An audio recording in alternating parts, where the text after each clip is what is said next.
Rais wa Marekani Donald Trump ameionya Tehran kulipiza kisasi katika viwango ambavyo havijawahi kuonekana hapo awali ikiwa itaamua kushambulia Amerika kwa njia yoyote, huku kukiwa na ongezeko la mzozo kati ya Iran na Israel.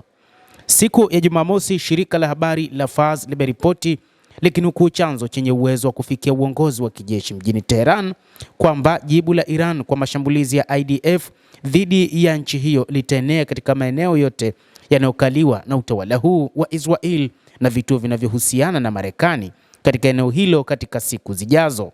Balozi wa Tehran katika Umoja wa Mataifa Amir Iravani alisema awali kwamba uungaji mkono wa Marekani kwa Yerusalem Magharibi umeifanya Washington kushiriki katika uvamizi wa Israel dhidi ya Iran.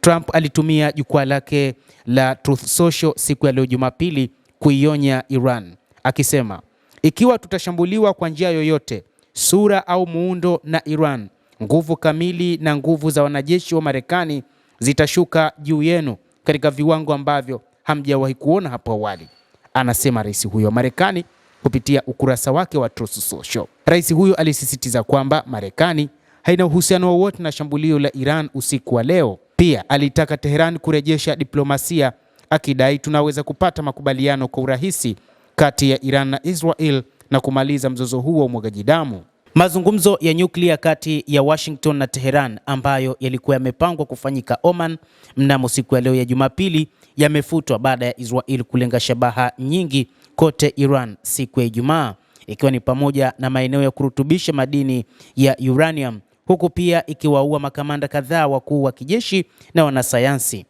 Yerusalem Magharibi ilielezea shambulio hilo kama hatua ya mapema inayolenga kuzuia Tehran kupata bomu la nyuklia.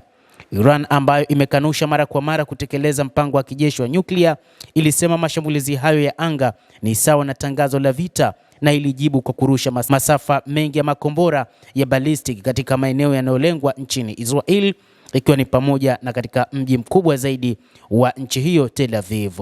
Nchi hizo mbili ziliendelea kushambuliana usiku kucha, huku Israel ikigonga miundombinu ya nishati ya Iran na kile ilichokiita maeneo yanayohusiana na mradi wa silaha za nyuklia wa utawala wa Iran.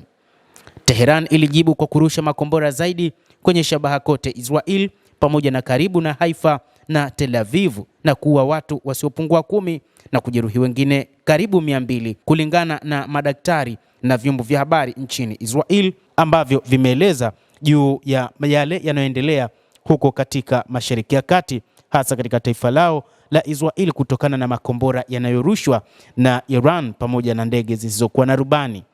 Mtazamaji wa The World News, endelea kutufuatilia, lakini usisahau kulike, usisahau kucomment, kadhalika na kusubscribe channel yetu hii ili uweze kuyajua mengi ambayo yanajiri katika ulimwengu. Mimi ni Adam Hussein, endelea kuwa nasi wakati wote.